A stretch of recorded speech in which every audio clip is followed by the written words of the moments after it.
Քինադաներյան բարև ձեզ, շնորհակալ ենք, որ եկաք տաղավար, մի քանի թեմաների կանդրադառնանք եւ այսպես մեր ամոթն ու խայտարակությունն է Միքայել Սրբազանին այս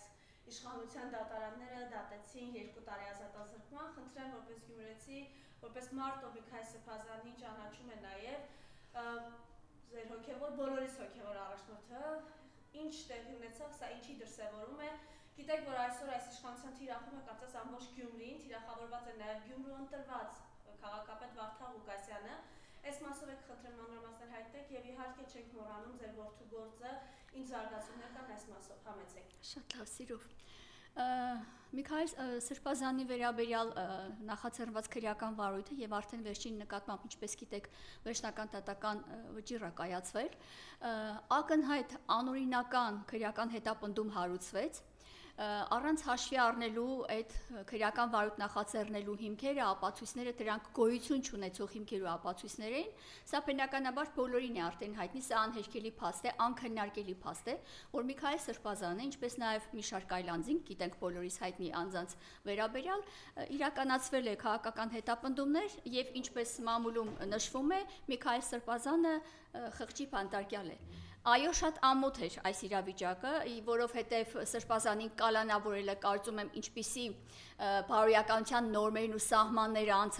անց կարող է լինել, որպեսզի այսպիսի քաղաքական պատվեր իջեցնի նախ գլխավոր դատախազության վրա, այնուհետև դատական համակարգի վրա, որպեսզի իրականացվի Սրբազանի քրեական հետապնդումը։ Արմինե Մելիքսեթյան տվյալներով դատավորը, ով վերջինին դատապարտեց 2 տարվա ազատազրկման, ես պիտի ասեմ, որ ինչպես է ամեն օր ձեռքը երկարացնելու հացին եւ ինչպես է այդ հացը ուտելու, ինչպես է այս օդը շնչելու, Սրբազանի նկատմամբ նման դատական անօրինական ակտ կայացնելու համար, նշեմ նաև, որ դատավորի վիճակը այնքան էլ բարվոք չէր, որովհետև ցանկացած դատական նիստի հետևել եմ, անգամ մասնակցել եմ եւ ակնհայտ նկատելի էր, թե ինչպիսի վատ բարոյահոգեբանական վիճակի մեջ էր այս կինը, ընդհանրապես պատմուճանի մեջ գտնվող կին, ով ստիպված էր, նրա դեմքից երևում էր այդ արտահայտությունը, որ ինքը բան չի կարող անել եւ վերդիկտի եզրափակիչ մասը հրապարակելուց հետո նա արագ գրեթե փախուստ դիմեց դատական նիստերի դահլիճից։ Վերջերս Գյումրիի 7 եկեղեցու մոտից անցնում էի, հայացքս ընկավ եկեղեցուն եւ ինձ մոտ այնպիսի տպավորություն ստեղծվեց, թե եկեղեցին որպացել է։ Ճիշտ է, եկեղեցու ամեն ինչի տեր ու տիրականն Աստված է, Սրբազանն էլ ծառայողն է Աստծո ընդամենը, բայց բոլոր դեպքերում շատ տխուր էր եկեղեցին եւ նորից եմ կրկնում, ինձ թվաց, թե որպացել է եկեղեցին, որպացել են քրիստոնյաները, եկեղեցու այցելուները, հավատացյալները, բոլորը տխուր են, բոլորը կոտրված, բոլորը սպասման մեջ են։ Սա անելու բան չէր, որ արվեց երկրի թիվ 1 ղեկավարի կողմից։ Բնականաբար սպասարկել են նրա քաղաքական հայացքներին, քաղաքական ցանկություններին։ Սա այդ մասին, ինչ վերաբերվում է Գյումրու հետ կապված հանգամանքներին, նշեմ, որ 2018 թվականից երկրի հակառակ կողմից հայտնված անձը հայտնվեց եւ իր տիրոջ կամքը կատարեց Թավշյա հեղափոխություն չակերտներով, սակայն դրանով չի բավարարվել դերևս եւ իր ձեռքբերումներով, իդեպ նշեմ, այրունոտ եւ աննախադեպ ձեռքբերումներով չի բավարարվում։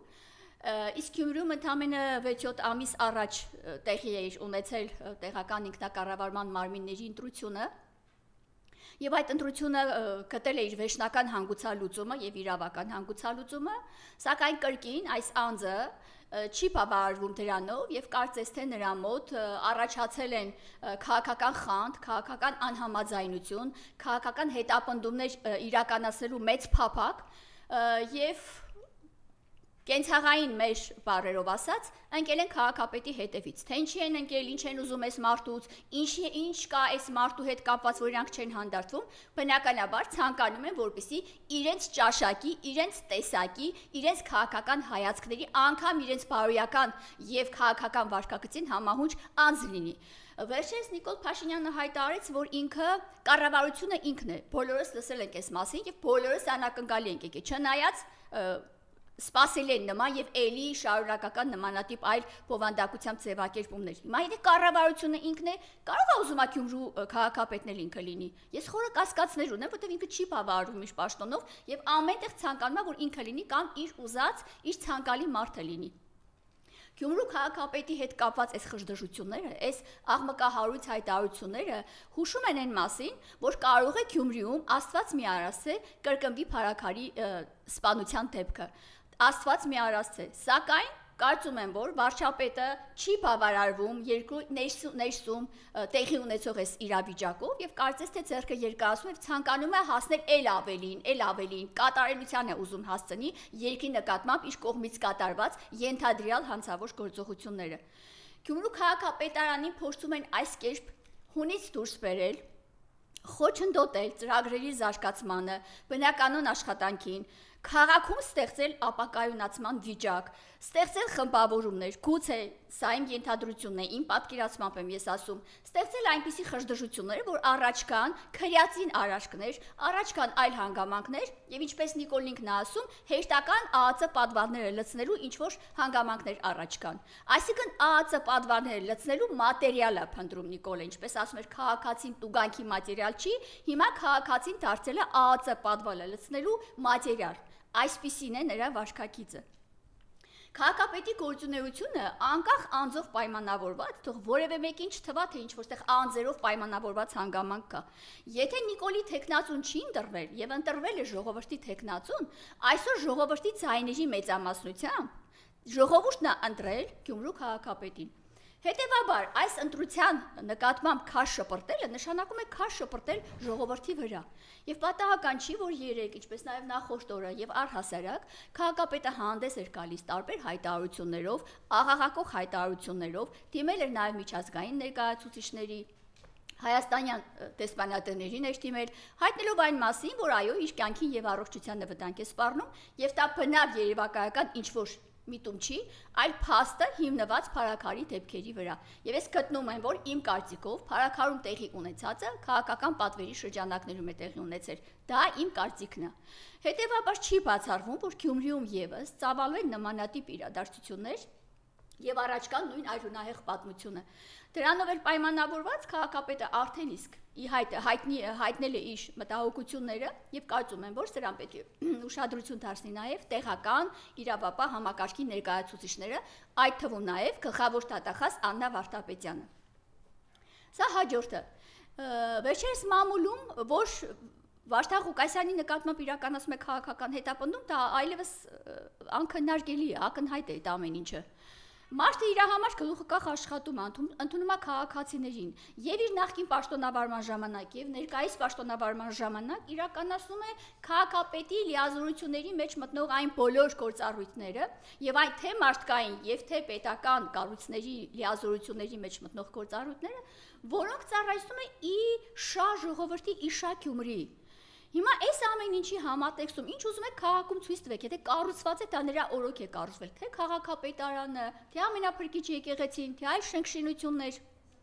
ամեն ինչ փորձել է կատարել ժողովրդի սրտին համահունչ, ժողովրդի ցանկություններին, ժողովրդի կարիքները հոգալու նկատառումներից ելնելով։ Հիմա հարցը կոնկրետ, թող սխալ չդիտարկվի եւ խնդրում եմ ենթատեքստեր չփնտրեք։ Հարցը նրանում է, թե եթե Նիկոլը չի ուզում, որ Վարդան Ղուկասյանը լինի քաղաքապետ, ապա ով է ուզում, որ լինի։ Կոնկրետ ով կա, ում է նպատակադրված դնելու Վարդան Ղուկասյանի փոխարեն։ Օրինակ, տեսեք, երբ որ ինքը ընտրվեց վարչապետ, ես նշեմ, որ ինքը ոչ լեգիտիմ վարչապետ է, որովհետև վերջինին վարչապետ է նշանակել Արմեն Սարգսյանը,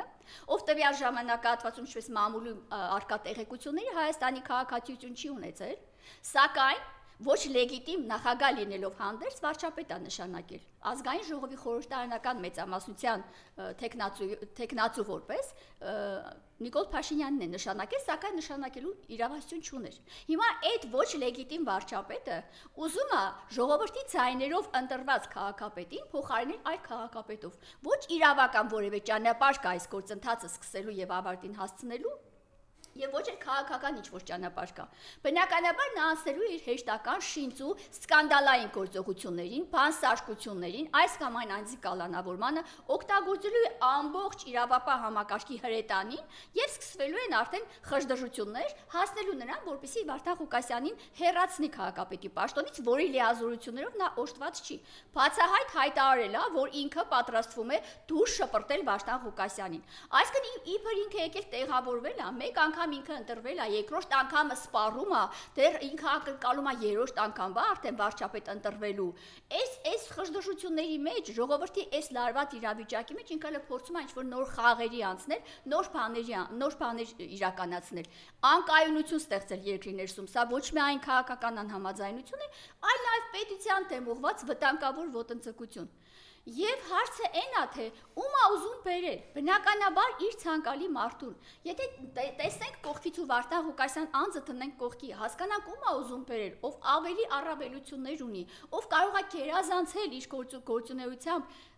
գործող քաղաքապետից, ասենք հա, այս մարդը լավ չի աշխատում, անհրաժեշտ է այս գործընթացին դիմել։ Չնայած շեշտում եմ, չկա նման գործընթաց։ Հիմա բնականաբար իր քաղաքական ցանկությունն է, իր քաղաքական փափագն է, որպիսի նա ընտրված քաղաքապետին փոխարինի իր ցանկալի անձով։ Սա է ամբողջ խնդիրը, բայց ես կարծում եմ, որ մեր ժողովուրդը շատ լավ, մանավանդ վերջին տարիներին ունի քաղաքական այնպիսի հասունության է հասել, որ կարողանում է թացը չորից ճոկել եւ կեցե Գյումրին, որ այո կարողացավ այդ ընտրություններով ապացուցել Նիկոլ Փաշինյանին, որ ամեն տեղ չի, որ կարող է իր շինծու գործողություններով, իր արեստացին արարքներով, իր պաթոսով, ձևական պաթոսով, կեցեներ հայտարարելով ինչ որ բանի հասնել, Գյումրին նման բաներ կուլ չի տալիս եւ Գյումրին շատ լավ հասկանում է, թե ով է ձևական մոտեցում ցուցաբերում իր անձնական շահերի համար եւ ով է նվիրված ժողովրդին ու պետությանը։ Սա այդ մասին։ Հիմա անդրադառնամ այդ քաղաքական հետապնդումների հետ կապված մեկ այլ կարևոր հանգամանքի, որը խիստ հատկանշական է ինձ համար այն առումով, որ Վարդան Ղուկասյանին քաղաքական հետապնդման ենթարկելու հանգամանքը վերջերս աղաղակող մեկ այլ փաստի հանդիպեցի մամուլում, որտեղ նշված էր, որ քաղաքական հետապնդման է ենթարկվում նաև Վարդան Ղուկասյանի փաստաբանը։ Խոսքը վերաբերում է փաստաբանների պալատի փաստաբան Արամայիս Հայրապետյանին։ Նշեմ, որ իմ նկատառումները եւ իմ ներկայացվելիք հանգամանքները չեն վերաբերվում փաստաբան Արամայիս Հայրապետյանի պաշտպանության տակ առնելու, կարծում եմ վերջինը դրա կարիքն էլ չի ունենա, եւ նշեմ, որ Արամայիս Հայրապետյանի աչքի լույսը չի, ոչ միայն նրա համար, որ նա իմ որդու սպանության գործով հանդիսանում է մեղադրյալի պաշտպանը, այլ նրա համար, բնականաբար նա իր ծառայություններն է մատուցում եւ իր փաստաբանական գործառույթներն է իրականացնում, այլ զուտ նրա համար, որ Արամայիս Հայրապետյանը այս ողջ 10 տարիների դատաքննության ընթացքում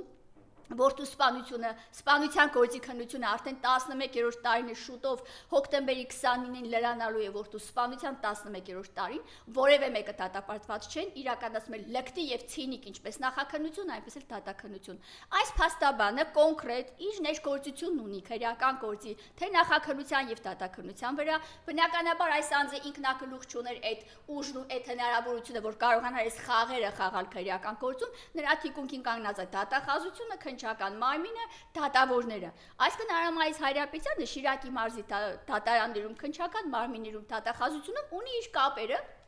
որոնցով նա իրականացում է ոչ միայն իր փաստաբանական ծառայությունները, այլ նաև կարողանում է տվյալ անձանց կանխատեսած ելքով քրեական վարույթները հասցնել իր ցանկալի ավարտին։ Հիմա ինչու՞ն է սա կայանում, ինչի համար նշեցի այս անձի անունը։ Այս անձի նկատմամբ քրեական վարույթ է նախաձեռնվել այն բանի համար, որ նա անօրինական ազդեցություն է գործել դատավարության մասնակիցների լիազորությունների իրականացման համար։ Այսինքն Վարդան Ղուկասյանի որդու վերաբերյալ նախաձեռնված քրեական վարույթով, որ Արամայիս Հայրապետյանը հանդիսանում է վերջինի պաշտպանը, ազդեցություն է գործել, գործով վկային փաստաբանական հարցում է կատարել եւ նրա լիազորությունների վրա ազդեցություն է գործել։ Սակայն սրան զուգահեռ ցանկանում եմ հայտնել, որ նույն Արամայիս Հայրապետյանը իմ որդու սպանության գործով ավելի ծանր, ավելի վատ, ավելի ծանր պատիժ նախատեսող ենթադրյալ հանցագործություն է կատարել, մասնավորապես Արկային իմ ձեռքի տակ ցայնագրություն, որտեղ Արամայիս Հայրապետյանն ինքը հայտնում է, որ վկային ուղղորդել են, որպիսի վկան ցուցմուկ տային մասին, թե իբր որդուս ձեռքին դանակ են տեսել, թե իբր որդուս գնացել է խոհանոց եւ պարզ ասում է, այստեղ վկան պետք է ասի, որ գնաց խոհանոց, այստեղ պետք է ասի վերցրեց դանակը, այստեղ պետք է ասի իմ ասած բաները։ կա ձայնագրության, փորձագիտական, դատատեսաձայնագրարման փորձակնության վերծանումներ, նաև ոչ միայն ձայնագրությունից, որտեղ հստակ երևում է, թե ինչպես է փաստաբանը ուղղորդել վկային, որպեսզի գա եւ նմանատիպ ցուցմունք տա։ Ամբողջ քրեական գործով այդ նույն վկան 15 անգամ հայտնել է, թե ինչպես է տեսել ներկա պահին ամբաստանվող Աշտուր Մարտիրոսյանի ձեռքին արյունոտ դանակ, նկարագրել դանակի չափերը։ Եվ այս 10 տարիների ընթացքում գեթ մեկ հանգամանքի հայտ չի եկել, որ Աշտոմի ձեռքին դանակ է եղել։ Ես իմ երեխան երբեք դանակի ձեռք մեկնող տղա չի եղել։ Նա նույնիսկ աչքի տակը կապտուկով երբևէ տուն չի վերադարձել։ Նա կարողացել է մարդկանց ասել խելքով, գաղափարով, 25 տարեկան տղա է եղել իմ տղան, բայց իր ուղեղը, մակարդակը, վերաբերմունքը հասարակության մարդկանց նկատմամբ եղել է երևի ավելին քան 50 տարեկանինը։ Եվ երբեք նման բան չէր անի իմ տղան։ Հիմա ես ասում եմ ոչ թե սա ողջ ուսարտարացնելու համար նման փաստ չկա։ Այլ նրա համար, որ առանձնապես ծանր հանցագործության դեպքով նույն Արամայիս Հայրապետյանը ուղղորդել է վկային, որպեսզի նման ցուցմունք տա։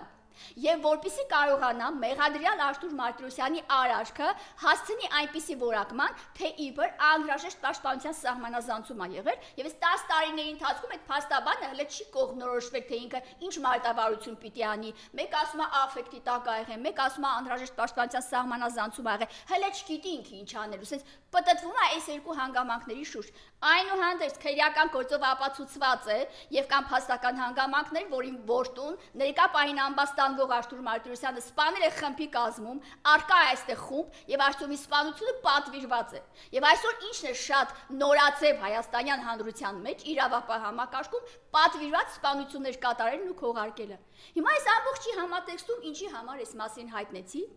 ձեր լսարանի զուտ այն բանի համար, որ նույն փաստաբան Արամայիս Հայրապետյանի ենթադրյալ հանցագործության մասին, այսինքն առանձնապես ծանր հանցագործության դեպքով քննության առնող քրեական գործով վերջինիս կողմից վկային ուղղորդելը, դա նշանակում է, որ ակնհայտ կեղծ ցուցմունքներ, ապացույցներ ստեղծելու շահագրգռվածություն է ունեցել, իսկ վկայի ցուցմունքը քրեական գործով ապացույց է, ինչը ենթադրում է, որ նա ցանկություն է ունեցել ապացույցներ կեղծելու, այս հանգամանքի փաստ վերաբերյալ դատական նիստի ձայնագրությունը ներկայացվել է գլխավոր դատախազ Աննա Վարդապետյան, քեզ է ներկայացվել։ Ենթադրյալ հանցագործ մարդասպան Աննա Վարդապետյան, քանիցս ասել եմ, դու հանցագործներ կոծկող, մարդկային ճակատագրեր խեղող, մարդասպանություններ կոծկող դատախազ ես, սակայն դու շարունակում ես նույն քո գործառույթները, որովհետև ծառայում ես քո տիրոջը, ոչ թե ժողովրդին։ Այս մասին հաղորդում եմ տվել Աննա Վարդապետյան, դու քրեական վարույթ չես նախաձեռնել, քեզ ներկայացրել եմ օրինական ճանապարհով ձեռք բերված դատական նիստի ձայնագրություն, որտեղ պաշտպանը մեղադրյալին ասում է այդ մասին, քիչ առաջ նշածս հանգամանքների մասին։ Քեզ ներկայացվել է նաև վերծանումներ դատատեսաձայնագրարման, սակայն դու մատից չես տվել, կոծկել ես Արամայիս Հայրապետյանի ենթադրյալ հանցագործությունը եւ այսօր այդ թվերից այդ հաղորդումը տրվել է, երբ Արամայիս Հայրապետյանը դերևս Վարդան Ղուկասյանի կամ նրա որդու փաստաբանը չի հանդիսացել։ Հիմա Արամայիս Հայրապետյանը հանդիսանում է նրանց փաստաբանը, որդու փաստաբանը քաղաքապետի, եւ այսպիսի հանգամանքներ եք ստեղծել, այսպիսի իրավիճակ եք ստեղծել, ես չգիտեմ դա իրականությանը համապատասխանում է թե չէ, քննությունը ցույց կտա թե ցույց չի տա, համենայն դեպս նախաձեռնված քրեական վարույթի հոդվածով դրանից եմ տեղեկացված։ Նախաձեռնել եք քրեական վարույթ, բայց Արամայիս Հայրապետյանը այն ժամանակ, որ անում էր այդ հանցագործությունը, վկային ուղղորդում էր, ոչ ուժողի ձեռքը դանակ տա, ակնհայտ ստոր անբարո ցուցմունք տա քո ցուցումով, բայց այդ ժամանակ ինչի Աննա Վարդապետյանը քո վերաբերյալ քրեական վարույթ չնախաձեռնեց։ Այո, հիմա, որ այս նույն փաստաբանի վերաբերյալ նախաձեռնվել է քրեական վարույթ, այո, քաղաքական հետապնդում է։ Սա քաղաքական հետապնդում է ուղղված Վարդան Ղուկասյանի նրանց ընտանիքի, նրա որդու դեմ, որովհետև նույն փաստաբանը ավելի մեղմ հանցավոր արարք է թույլ տվել եւ դուք քրեական վարույթ եք նախաձեռնել։ Հիմա այս ամբողջ համատեքստում ինչ եմ ուզում նաեւ նշել։ Արամայիս Հայրապետյանը խամ չի ոչ Շիրակի մարզի դատախազ Արմեն Չիչոյանին, ոչ քննչական մարմնի ղեկավարին, ոչ մեկին ինքը խամ չի, ոչ էլ դատարանում Շիրակի մարզի դատարանում կարա ինչ-որ մի հատ դատավոր լինի, որ իր այդ շփում չունենա։ Արամայիս Հայրապետյանը ին որդու գործով դատախազության համար հանդիսացել է միջոց, ով կկարողանա այդ հարաբերությունների մեջ որոշակի տեղ ունենալ, այսինքն մեղադրյալի եւ քննիչի, հսկող դատախազի եւ մեղադրյալի, դատավորի եւ մեղադրյալի մշտապես նա այսպիսի գործառույթները իրականացրել կոնկրետ ին որդու սպանության գործով։ Այսինքն այս քրեական վարույթը, որ նախաձեռնվել է, իրոք կարող է որևէ տրամաբանական ավարտ չունենա։ Ես զարմանում եմ Արմեն Չիչոյանի ձեռը ոնց ապրներ, ոնց են քննչական մարմնից քրեական վարույթը նախաձեռնել, ինձ համար հիմա անգամ ծիծաղելի է։ Սա երկրորդ տարբերակն է վերջինի վերաբերյալ նախաձեռնված վարույթի մասին իմ կարծիքի երկրորդ տարբերակն է։ Հետևաբար սա ձևական բան է, դու կարող այս Հայրապետյանի երբեք չեք ենթարկի քրեական պատասխանատվության եւ նա երբեք պատիժ չի կրի այդ արարքի համար։ Ուզում եք ուղղակի վախի մթնոլորտ ստեղծել, ցույց տալ, թե տեսեք իրանք ինչքան օբյեկտիվ են։ Սա կեղծ շինծու քրեական վարույթ է նախաձեռնված, զուտ նշածս հանգամանքների ձեռներով։ Հիմա ամբողջ պատկերը ինչու՞մն է կայանում։ Եթե այսօր երկրի ղեկավարը դիմում է այս քայլերի, փորձում է խեղդել ժողովրդին, աշտարադատությունը ծախված է, դատավորները կատարում են, իրենք վարձած դատավորներ են, Նիկոլի վարձու դատավորներն են, կատարում են վարչապետի հրամանը։ Ինչ հրաման տվեց, իրանք վազելով դա կատարել են, չեն կարա չկատարեն։ Եթե այս պայմաններում չկա աշտարադատություն, Նիկոլի ղեկավարած երկրում իսպար ոչնչանում է ամեն ինչ, փաստացի մեզ խլում է մեզանից, ուզում է օտարի կյանքը բերի մեզ մատուցի։ Ուզում այս երկրի մեջ ամեն ինչ այն աստիճանի գլխիվայր շուրջ որ վերանա հայն ու հայությունը, հայ պատմությունը, հայ ժողովրդի ոտնահետքերն այնքը վերացնում դարերով եկած, սա չի կարող շարունակել իր վարչապետական գործողությունները։ Նախ ինքը պիտի կահնկեց լինի, նախ ինքը պիտի այլևս չաշխատի այս պաշտոնին, այլևս անհնար է լռել ու դիմանալ։ Ուր մնաց թե մի հատ է լրացուցիչ ինչ-որ բանի ա լծվեր, որ ուզում ա քաղաքապետին բանանի,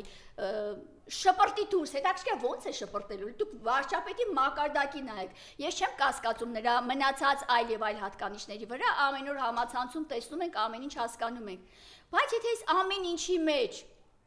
դու փորձում ես քո ղեկավարած երկրի հանրապետության երկրորդ քաղաքի քաղաքապետին ասել դուրս կշպրտեն, սա վարչապետի բառակազմություն է, հա, ոնց ես դու շպրտելու։ Կարելի է քաղաքապետի հասցեին նման բան ասել։ Դու ասում ես, որ քաղաքապետը քեզ հակադարձի, ինքն էլ մի հատ ուրիշ բան քեզ ասի, դու դրան ես սպասում, որ ստեղծվի այդ ավելի սուր լարվածություն, ստեղծվի մի բառ բռնես, մի տար բռնես, հա, քաղաքապետի ասածից ու դրանով դարձնես պատմություն ու ասես ընկնես դատարաններ, ընկնես քննչականները, մի հատ էլ կառավարության կամ ազգային ժողովում մի հատ բան անես, ցուցմունք տաս նախնական, ասես ուղղորդես քո վարկածը հայտես ու ասես տարեք մարդկանց փակեք։ Սա է քո ամբողջ միտքը, սա է քո ամբողջ գաղափարը, բայց դա չի լինելու։ Դու 26 թվականին չես ընտրվելու, Նիկոլ։ Քո իշխանությունը գահնկեց է լինելու։ Մինչև 26 թվականը ժողովրդի գաղափարն ու քաղաքական հասունությունը ավելի է բարձրանալու։ Ես քեզ վստահեցնում եմ, նախորդ հանդիպումների ժամանակ ինչպես նշել էի, որ քո տեխնացուն Գյումրու քաղաքապետ չի ընտրվելու։ Հիմա էլ ասում եմ, դու չես ընտրվելու վարչապետ։ 26 թվականը լինելու է քեզ գահնկեց անելու տարի։ Սա է ամբողջ գաղափարը, որ դու չես ընտրվելու։ Ես եմ շնորհակալ։